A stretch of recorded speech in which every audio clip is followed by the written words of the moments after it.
Welcome back to the Perfect Body Zone podcast. I'm here with Luke. How are you? Oh, I'm good, thank you, mate. Yeah, just finally sort of managing to get used to the cold weather again. Yeah, we was just talking about that. It was South East Asia. How was it? Brilliant, yeah, loved it.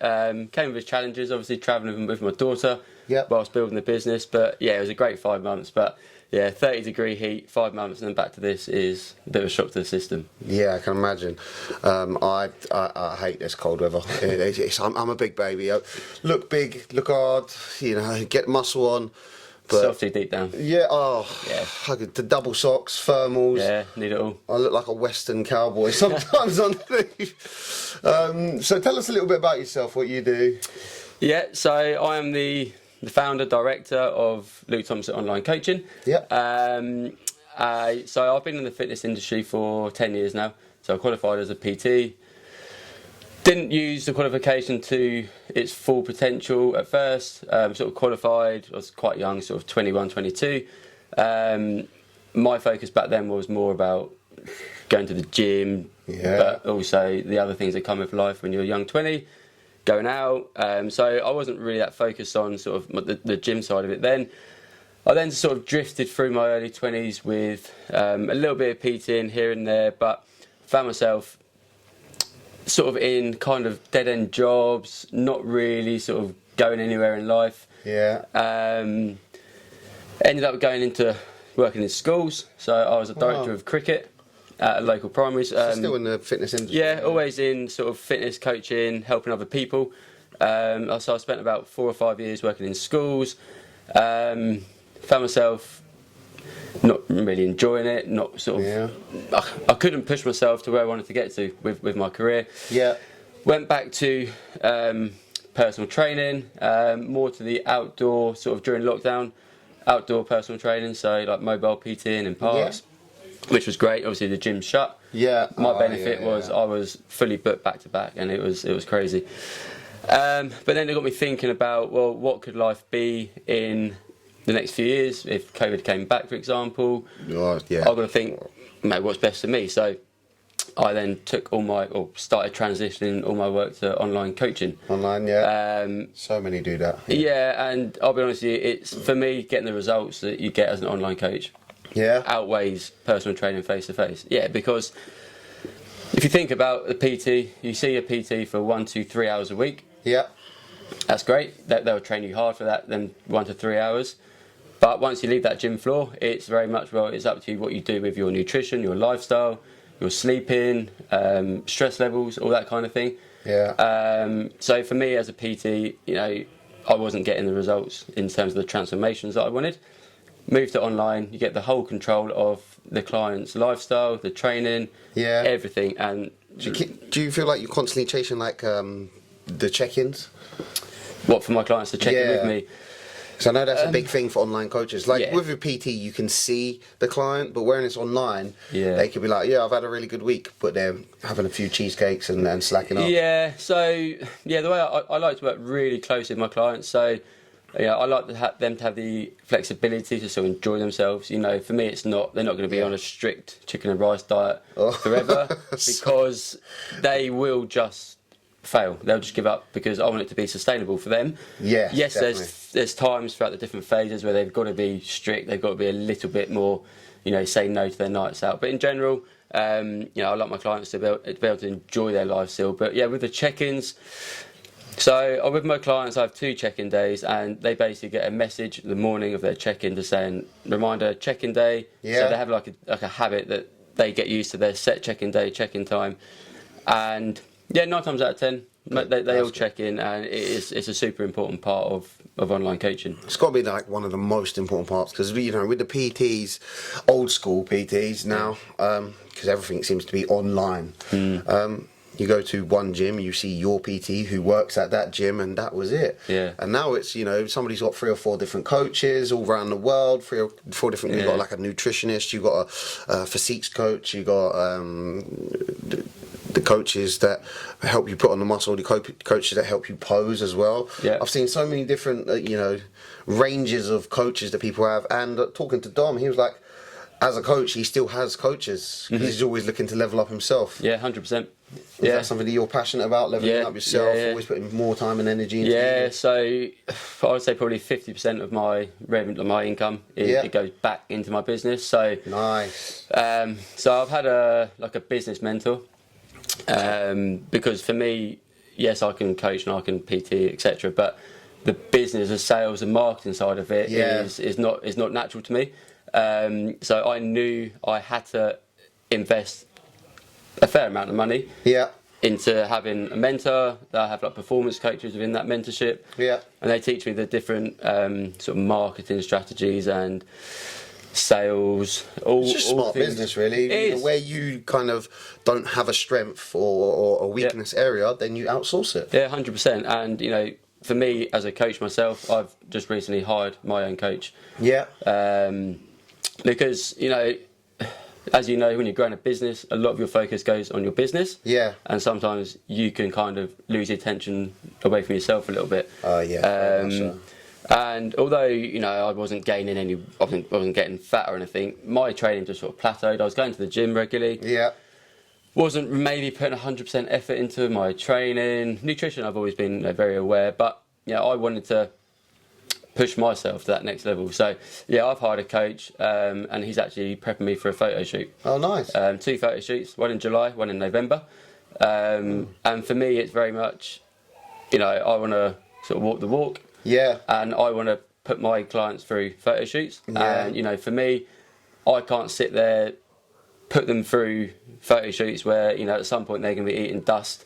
I want to know how they feel. Mentally, physically. That's a strong attribute to have, to be fair. I want to be in a position where I can sympathise with them when they are going through that last bit of their prep phase. At the moment, I don't know how it feels. I'm 3 weeks in. My calories are quite comfortable. My training is tough. But I know it's going to get hard. So putting yourself through it, making sure that you've got the experience, you've 100%. got the trials, the tribulations, and you've got the results yourself. 100%. Because if I was looking for a coach to prep me for a photo shoot, I want to know they've gone through it. I think that's one of the biggest problems with a lot of industries, not just like the fitness industry, but a lot of people will go to college or uni, or they'll get their certificate in something, and then they go out to the world and tell people how to live it. I'm not getting mortgage advice for somebody who doesn't have a house. No. And it comes down to, I'm not getting fitness advice of somebody who's fat and unhealthy. Like, I'm not doing it. I want to see people who've been through it, got experience in it. Yeah, your qualifications are good, but these results are better. I think you're right. I think unless you've done it. No, I think that looking back 10 years ago when I got my qualification, I'll be honest, it means nothing. A level 3 personal trainer, you pay a lot of money to get it, but for me, it doesn't qualify you to then suddenly not learn more and not educate yourself more. I was talking to Dom, and he loves these qualifications, and I think I was talking about how important qualifications are. And just like yourself, investing in himself, and it's always constantly having coaches, constantly learning, constantly growing, constantly becoming a better version of yourself. Qualifications are great, but you need to put time, effort, investments, money into you to become a better version of you. And I think a lot of people just slack off. They've got qualifications, that's it. They stop there. Yeah, I agree. And I think with the fitness industry, it is always evolving. Like, there's better coaches than me. I know that. But I want to make myself a better coach, and I'm sure the top coaches are still learning. That's it. Everybody's got something to teach you in life, and once you're out there looking for the knowledge, once you're out there gaining all the knowledge and experience from different people, you become a better coach yourself, and you give people different ways of training. If something doesn't work for someone and you learn another way of doing it, then you can give them 2 ways of doing it. Exactly. And I think that's a great attribute for you to have. So what's next for you? With life, business? Yeah, life and business. You going travelling again anytime soon? Not travelling as such. We've come back to the UK for a short period just to sort of catch up with friends and family. Didn't realise it would be this cold. It's horrible. But no, so we're actually going off to Spain, Marbella, on Monday. Monday? You've only just come back? Yeah. Just a flying visit, literally.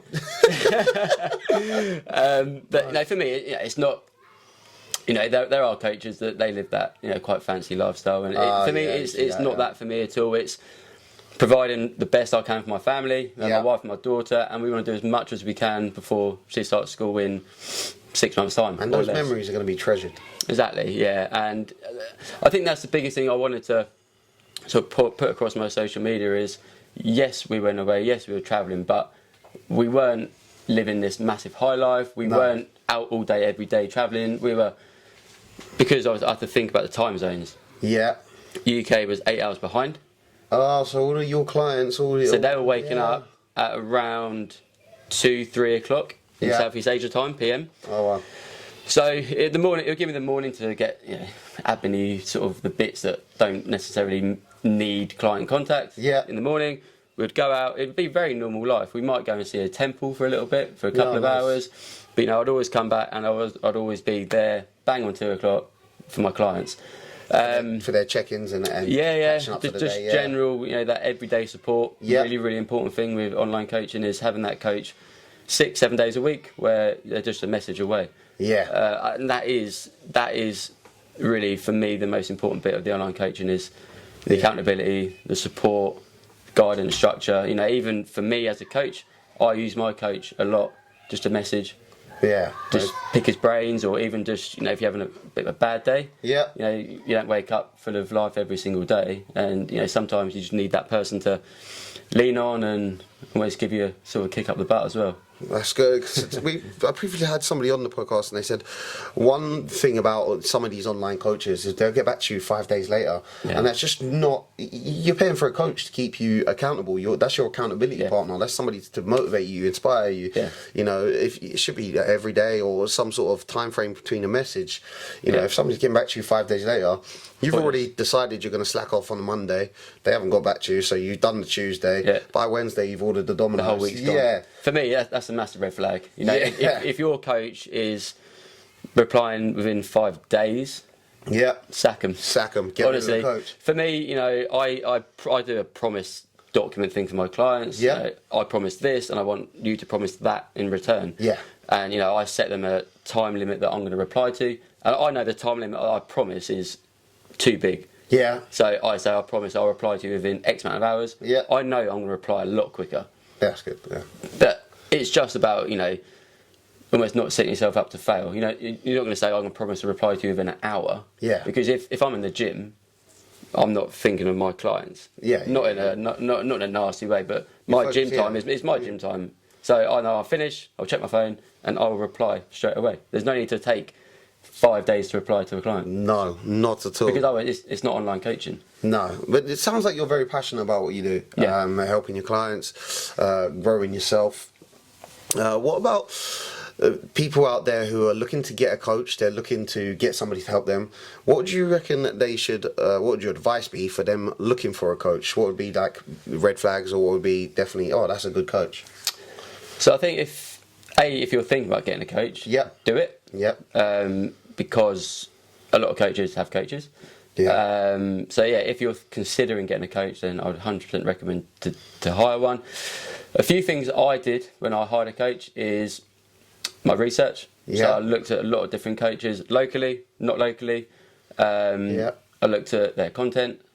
Nice. How they come across on social media. So I followed them for a little bit. I didn't just, hire a coach, the first one. Yeah.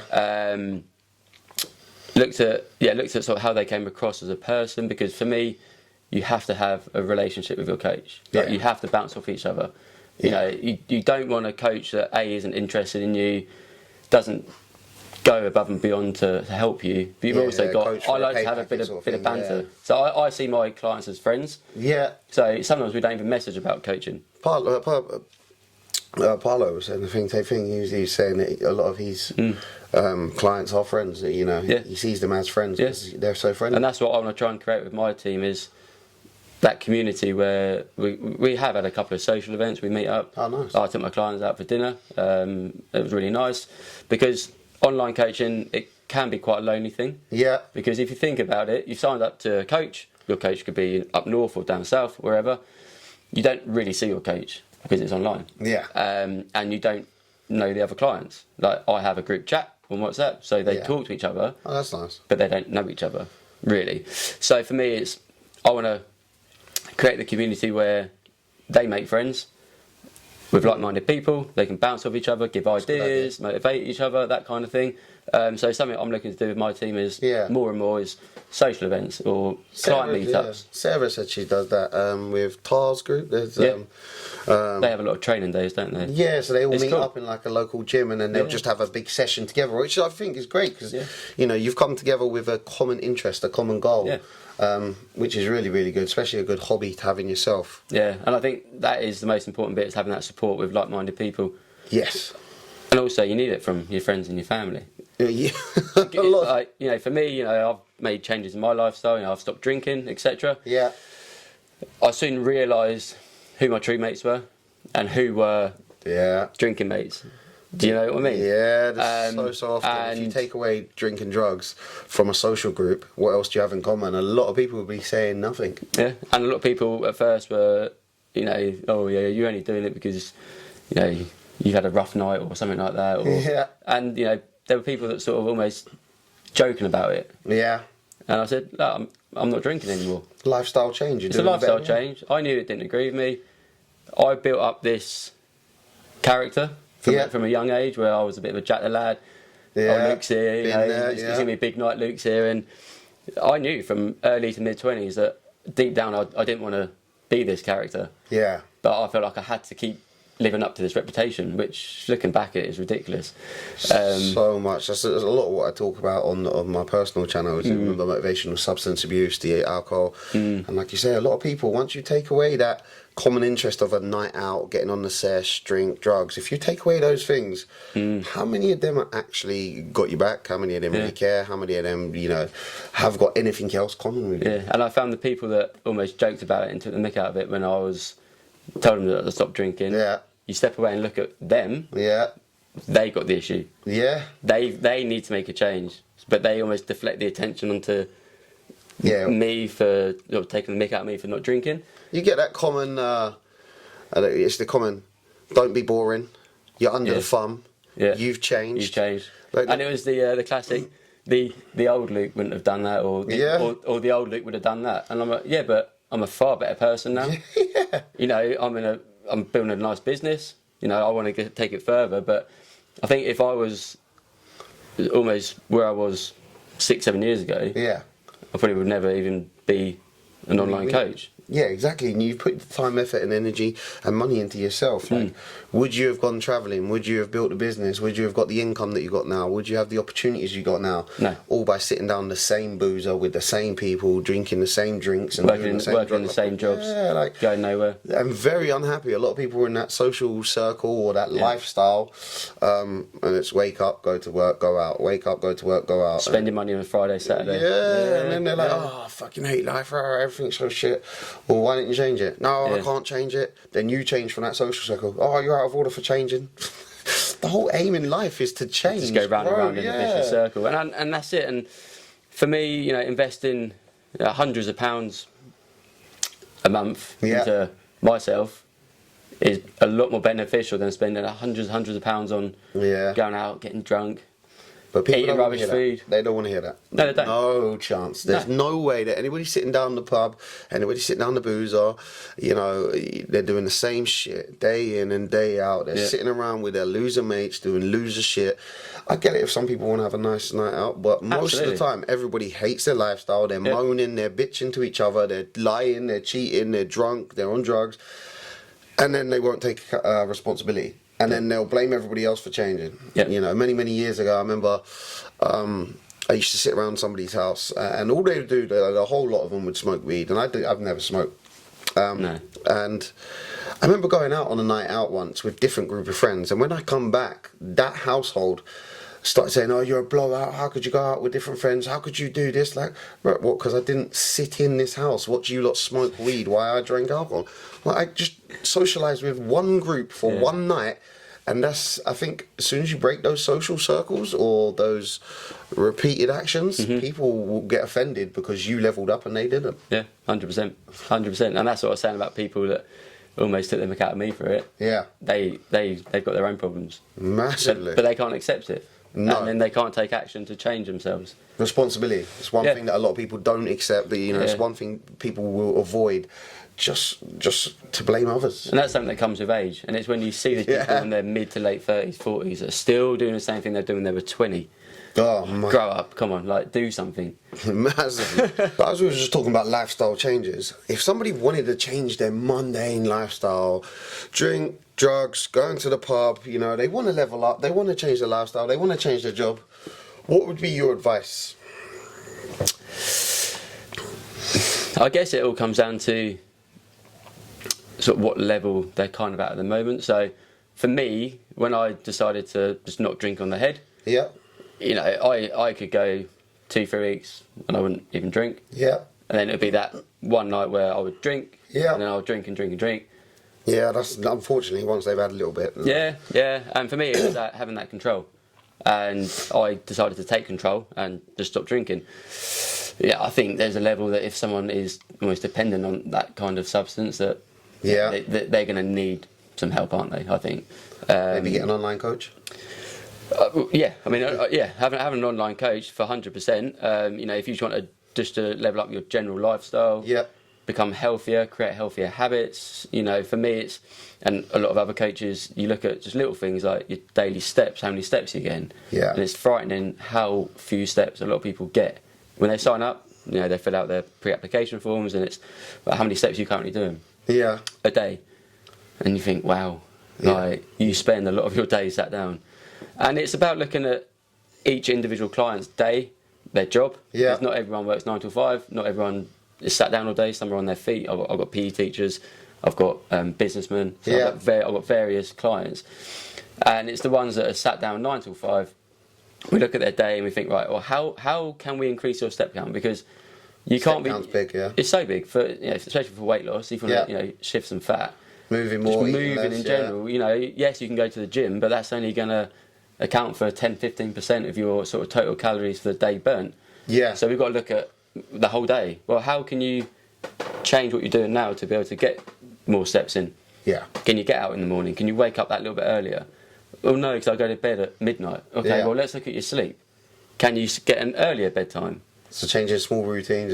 Sleep starts everything. That's where a lot of issues come from. You know, if you're getting poor sleep, your motivation's going to be low. Yeah, very true. Your mood, you're not going to be organised. You're not going to have any food prepared. You're probably not going to bother going to the gym. You're sluggish. So if I would say anyone looking to change is, yes, get yourself an online coach, but look at your sleep, sort your sleep out. The easiest things I do with my clients is, it sounds childish, but bedtime. Set yourself a bedtime every night. I do. Yeah, I mean, sleep's very important. I'm a dad, so it's different. You know, especially when they're younger, they do wake up throughout the night. But I'm in bed by 10 o'clock every night because I know my day is going to start 5:30, 6. Yeah. And my daughter wakes up. I mean, I've always been an early bird. I've never been one to go to bed midnight anyway. So yeah, I'll set my clients. You know, say to them, right, set a bedtime routine, a ritual. So you know, get off your phone. Don't watch your iPad in bed. Oh. That's a bit of me. Podcast, music, read a book. Yeah. Room temperature, turn the lights off, all that sort of thing. So, bit of less blue light. Yeah, all that kind of thing. So get the sleep sorted out. Look at their daily routine. How can they increase their step count? And then they say, I haven't got time for the gym. Whoop. So that's a big red flag for me. People say they haven't got time. You haven't got time for the gym, or you don't want to make time for the gym, or there's things that you don't want to change. So again, we look at their weekly schedule. They're working 9 till 5, so okay, well, what are you doing at 6 o'clock? Oh, people don't want to hear this. What are you doing at 6 a.m. in the morning? What are you doing at 6 p.m. at night? No, people don't want to hear it. They don't want to know. And it's their routine. Yeah. I go home, I'll cook my dinner, and then we sit down as a couple and we watch Netflix all night. Yeah. Okay, great, but is that going to really improve your lifestyle? No. That's the reason most people are fat, because they're giving themselves that excuse of, I haven't got time. Bro, if you've got time to sit down and watch Netflix, if you've got time to relax because you deserve it after a long day, everybody's had a long day. It's just about, you know, your priorities. It's mindset. Yeah, somebody who's in shape and works the same 9 to 5 job as you, and yourself who's watching Netflix and relaxing in the evening, this idea of, I need to chill after work. Okay, well then you better realise that that's why you've got your belly. That's why you've become fat. Yeah, 100%. Yeah, and it's not massive. You haven't got massive changes. You know, I've got some clients that they work out 2-3 times a week. Nice, yeah. Some do it at home. most of them do it in the gym. Most of my clients are in the gym, but I've got some clients that train 5 times a week. Yeah. You know, I've got some clients that their step count might be 7,000 or 8,000 because of their lifestyle. I've got other clients that are on 15,000. Look at their water intake. It's everything. And you know, I would say to someone who is looking to change is, if you can just increase your current step count by 2,000 a day to start with. Just move yourself more. Yeah, it seems like very. You've just mentioned like 3 things that seem very, very minimal. Like drink more water. Yep. Get more steps. Yep. And get good sleep. Yeah. Those are 3 things that are very, very. You can change your lifestyle without starting at the gym. Yeah. To start with. So if somebody come to you and was like, I want to change my lifestyle, what would be like, you know, some very clear, easy to do steps that you'd give them? Steps in general. Yeah, they just want to change their fitness, and you know, most people are coming to you and they're like, right, I need to work out for 2 hours every single day and go hard every single day. Yeah, no, I'd say no. So I would say the minimum that I would expect as a coach. Yeah. So you know, like I said, it could be right if you can't get to the gym, or if you've got gym anxiety or anything like that. Yeah. Okay, we're going to do 2 workouts at home to start with a week. 2 workouts. Whatever you're drinking, so if you're drinking 1 litre a day, you're going to drink 1.5 litres a day. Yeah. And if you're getting 4,000 steps a day, you're going to get 5,000 steps to start with. So just the small changes, yeah. Small changes. Yeah. Because what you don't want to do is, you don't want to set someone up to fail. So you don't want to say, right, you're signed up to me, great, you're my client, right. Tomorrow morning, you're in the gym, 6 a.m, you're doing 5 sessions this week, you're doing 12,000 steps, and you're going to drink 4 litres of water. Great. I love clients that want to do that. Yeah. You know what I mean? Yeah. But every client is individual and they're different. So you're going to scare a lot of people off. Someone that comes to me who is doing nothing, they've got no idea what they're drinking, the steps, no exercise, you start them on the minimum. Yeah. And then obviously you have your check-ins, you can assess the week by week, and then you can start increasing it. And then eventually... So you're building them up from there, yeah. Yeah, because it has to be sustainable. It's not, you know, these quick fad diets where you can lose a stone in 4 weeks. Yeah. And then you're back to square one in another 4 weeks. It's about the lifestyle thing, and, you know, I've got clients that were in that position where they've tried Herbalife, Slimming World, Weight Watchers, Juice Plus, you name it. Yeah, they've tried it. And, you know, I'm not going to sit here and say that they're bad, but they've tried it and they failed in it because for them it wasn't sustainable. Yeah, a lot of people want that fast fix.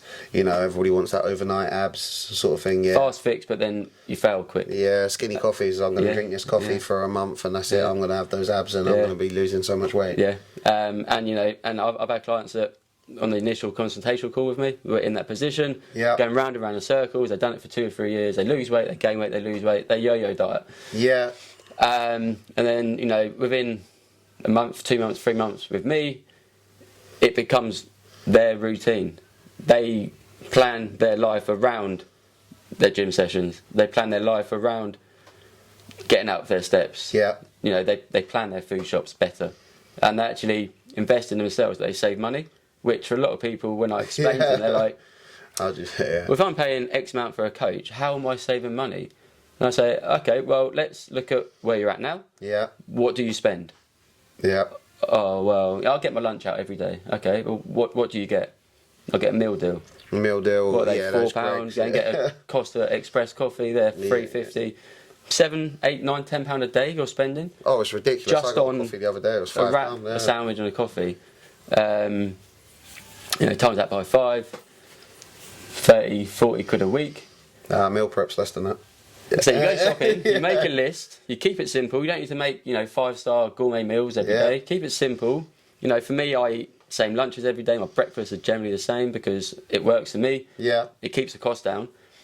And they come back to you after a month. They're like, my food shop's gone down. I'm not spending all this money on Greg's Bakery, Tesco meal deals.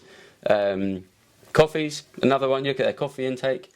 The coffee Scary. intake is so big. Like, I read a great book, The Compound Effect. Okay, I haven't read that one. It's an amazing book, and it kind of breaks down a lot of things in your life. Yeah. You know, if you're getting a coffee, say 5 times a week, that's £3 per day. You add that up to what you spend per year, and you're talking, you know, a few hundred quid, if not 1,000, and you're like, oh shit, that's a holiday. That's, you know, money towards a mortgage. And there was a friend years ago, and he was drinking a lot, And I said he was having 2 pints after work. Every time they finish work, they go to the pub. And I broke it down to him, and I was like, okay, each pint's costing you £5, and it was just rough estimates. That's roughly £10 to £15 per day. Each pint also gives you something like 300 calories or whatever it was. And I worked it out over a long period, and it was something like 160,000 calories per year if he had the binge weekend. He was like, I say, and he's having a big weekend. Yeah. And I was throwing in all these calculations, and I was like, per year you're spending £5 on these 3 pints a day or whatever it is, and your weekends. And he was like, shut the fuck up. Yeah. I was like, mate, that's what it is. That's compounding. And then what chucking you're a doing. takeaway on top of that as well. Yeah, and I was like, this is where you've got your belly from. And he was like, what do you mean? I was like, you're 2-3 pints per day, plus you go for the weekend. This is X amount of calories. This is X amount of money spent. Yeah. And that's the compound effect. And a lot of people don't realise that bar of chocolate that you have every day compounds to X amount of calories per year. Yeah. And it's really, really good work. And I think a lot of people don't realise, like you just said, small steps. Yeah. Small steps are the big And it thing. is, you start investing in yourself, and you start taking certain things away from what you're currently spending. Yep. 2-3 takeaways a week, some people do. Yeah. When they first started with me, and like I said, buying their lunches out, coffees out, it's frightening what they were spending. Yeah. And then they're like, and then I'm not sure I can afford a coach. You definitely can. You can afford it. You can afford it. If you want to make a change, you can afford it. You just got to look at your outgoings, your current spendings, your luxuries. Yeah, it's either a takeaway or a coach. Yeah. It's do the steps or don't. Yeah. It's got the time or haven't. You can come up with a million excuses of why you haven't got the time to work out. You can come up with a million excuses of why you can't afford a coach. Yeah. But if you've got the time to sit and watch Netflix, binge, eat shit, then you've got the time to gym. Yeah. If you've got money to spend on junk food or takeaways, you've got money for a coach. It's all about priorities. Of course it is. Yeah. That's exactly what it comes down to. And I think a lot of it comes down to mindset as well. How would somebody change their mindset if they're thinking about changing their lifestyle, their choices, their fitness choices, and they've always come up with excuses? How would somebody change that? So I actually I did a webinar in February with my clients. So that's something I like to do with my clients. I like to educate them. Yeah, nice. So I do sort of 1 to 2 a month, and it's about just giving them more about certain topics. So it could be something like protein, because a lot of people don't understand sort of like the macronutrients and what they're for, and how you can, and why you need to get X amount of protein per day, and the benefits of it. So I like to sort of do live webinars where they all come onto the webinar, and I'm sort of teaching them about certain topics. And my last one was about mindset, and it's something I'm quite interested and passionate about. When I was at university, my dissertation was about mindset. Yeah. Like your growth, your fixed mindset. Yeah. And for me, I'm not an expert, but I could speak to someone for 10 minutes and I would know if they're a fixed or a growth mindset. Yeah. So your fixed mindsets are the ones that they make excuses.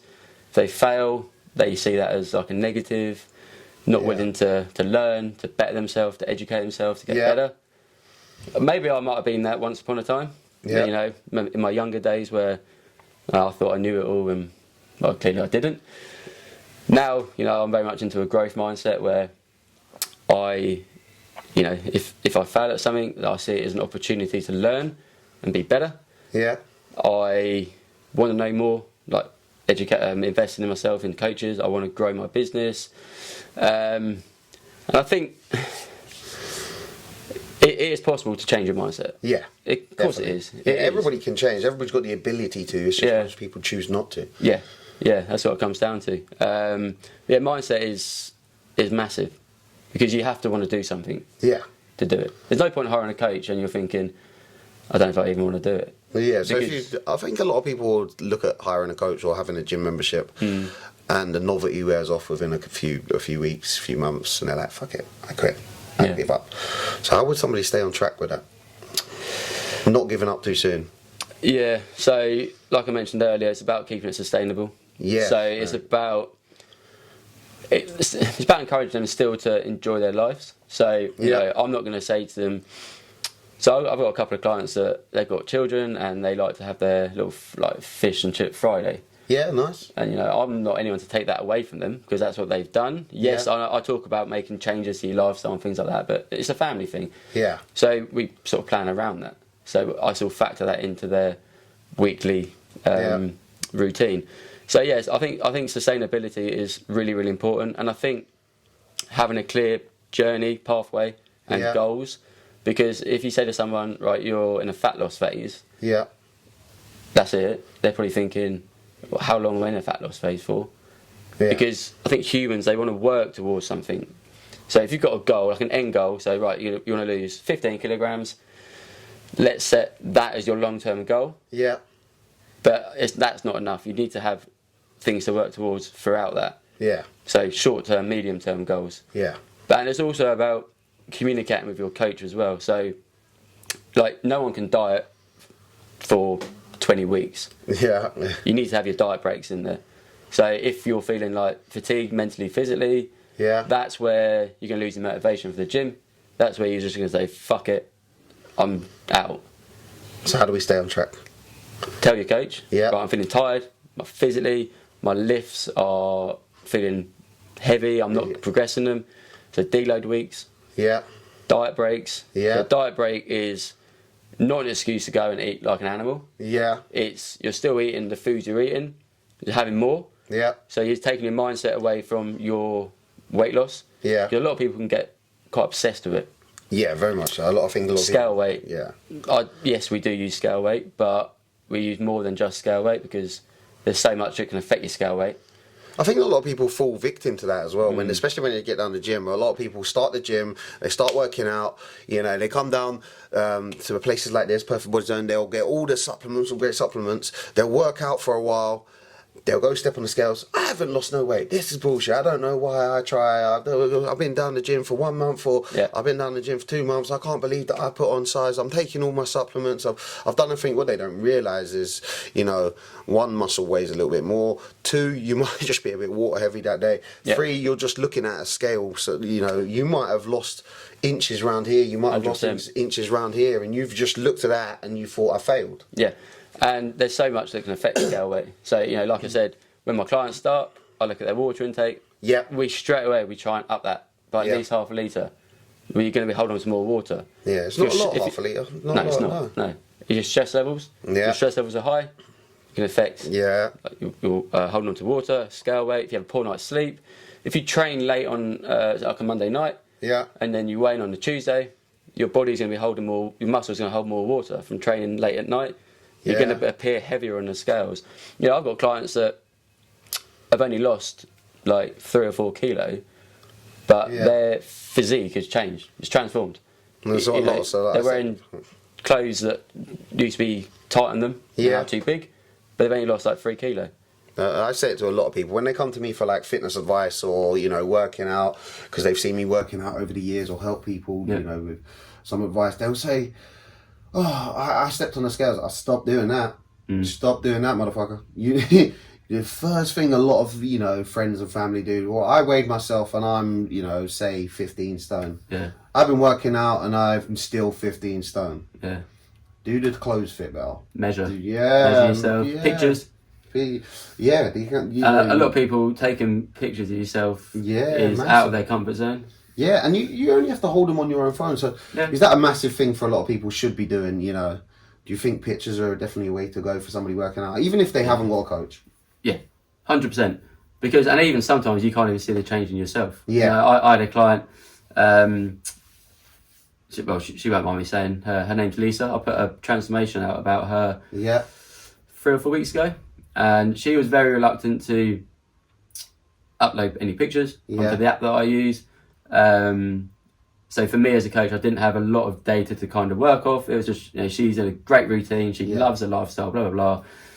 I said, look, come on, let's get some pictures up and let's have a look. It'd been, I think, probably about 12 weeks since she last uploaded her pictures. I said, just do it. So she did it. I then went on to Canva and did a side-by-side. Yeah. Wow. Yeah. I didn't have a clue. I didn't have a clue that she'd made these changes. And her weight, again, it changed a little bit, but so I sent them to her. Yeah. And she was just like, oh my God. I didn't see it because she looks at herself every day in the mirror. Yeah. Put it out onto Instagram and that, and the reaction she got from people was amazing. That's got to be And such her a confidence, relieving, the confidence boost for her was massive. So, yeah, progress pictures is a bit of a non-negotiable, really. You know, and as much, you know, they don't have to be broadcasted on social media. Yeah. You know, if they're really uncomfortable and they don't, I'm not going to force someone. I've got your pictures. I'm now going to post them. Yeah. You know, I'd always ask my clients, and some of them are like, "Look, I don't feel comfortable." I'm like, "Fine," but at least I've got them. At least I can see your progress, because if I can't see your progress, I can't make changes to, you know, your steps, your calories, your training. It's very difficult. So, yeah, progress pictures are definitely really important. Yeah, I've seen a few progress. A lady I know, Kerry, she did amazing. And I don't really take progress pictures myself, but when I see other people's progress pictures, and you'll see them a few months later from when they started, you know, it's just nicer to see. A lot of people will be losing it around the mid, they're really losing it on the chin, you know, their arms have got a little bit smaller, and I think, or, you know, if they're losing size, a lot of people will be trying to bulk up as well. It can be amazing of what you can do in 1 month, 3 months. It's just so good and so important, those progress pictures, rather than calorie counting, scales. And like you said, a lot of people don't see day to day. They'll never see, you know, somebody say, "Oh, you've lost weight." I haven't done progress pictures since I started back doing the gym again every single day. Do it. But a lot of people have said to me, "You going gym again?" Yeah, they can what tell. gear? Yeah, a lot of people have said to me, "What gear are you jumping back on?" And I'm like, nothing. I'm not taking a bit of Anavar, but I'm like, no injectables. They're like, "Nah, you're lying." I'm like, I'm quite open and honest actually when I do take it. No, I wouldn't be like, "Oh no, I'm going to lie about it now," because everybody knows I've been on gear. So it's nice to get the compliments as well. It is. Yeah. When somebody 100%. says to you, "Oh, you've been working out," or "Oh, you've lost weight," or "Oh, you've put on size." The worst one for me is, "Oh, you've lost weight." Fuck you, man. I'm trying to gain. I'm trying to bulk a bit. Don't say that. But no, you're right. I mean, like 18 months, 2 years ago now, I again was a bit of a plateau and got a bit lazy, and this is pretty much when I before I launched the online sort of business side of things, and I put myself through a decent sort of diet phase, and I actually didn't do as many pictures as I should have done, but you know, I lost like 15 kilograms. Nice. That's just going through a fat loss phase, and you get the compliments, and it does feel good. But looking back, I wish I did every sort of 2 to 3 weeks just progress pictures, because I did take one before and I took one right at the end. Yeah. But sometimes you need that regular pictures just to. Yeah, I wish I took them.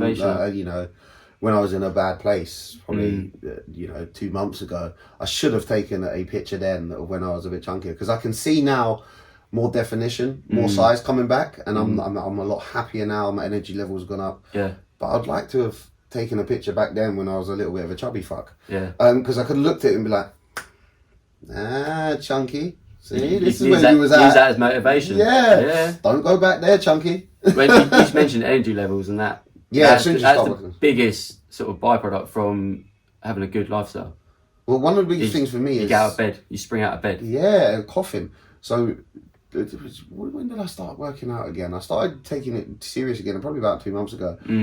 Before that, for months on end, when I started getting lazy, I was coughing every single day, out of breath all the time, non-stop. And you know, I've got asthma anyway, but I don't really need the inhalers. But back then, I was going to the doctor and I was like, I need the inhalers again, and it was such every morning coughing up phlegm.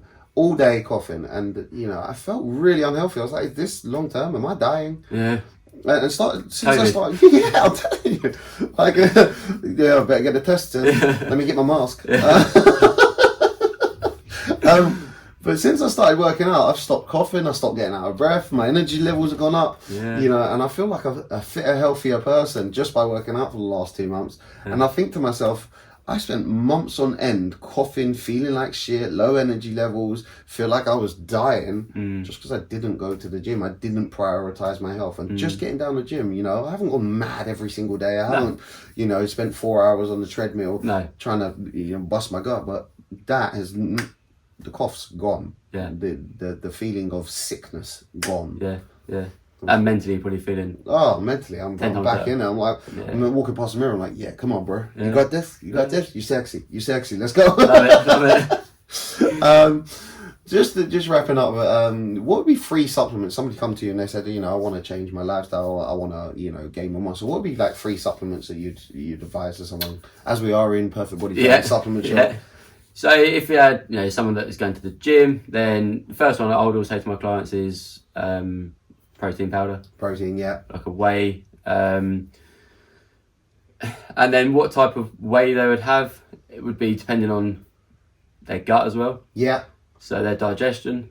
That's big for a lot of people. Yeah, you got the whey protein, you got the isolate. Yeah. So the isolate is easier to digest. A lot of people like the isolate. A lot of coaches have said to me they'll give their clients isolate. Yeah, just normal whey. It's easier to digest. But yeah, so I would say definitely protein powder. Again, a lot of people struggle to get enough protein in their diet from food sources. Yeah. So if you can just have a scoop or two a day, it's between 20 and 40 grams of easy straight into your system.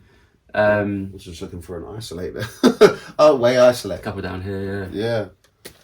So the whey isolate. So you definitely say go for isolate rather than just normal whey. All depends. If you struggle, if you get sort of gut issues or digestion, then isolate. But then you need to look at what's in the supplement as well. So you look at the back on the label. You're looking at obviously calories. If you're trying to lose weight, you don't want a gainer because they could have 250, 300 plus calories. Yeah. Then you got to look at how much protein is there per scoop. Generally between 18 and 25. Yeah. And then the most important bit, which a lot of people don't know, is how much protein per 100 grams. Yeah, I think Simon's done that before. Yeah, so really you want sort of 70 grams or more of protein per 100 grams. That's the quality of protein. Oh. So it's always worth looking out for that.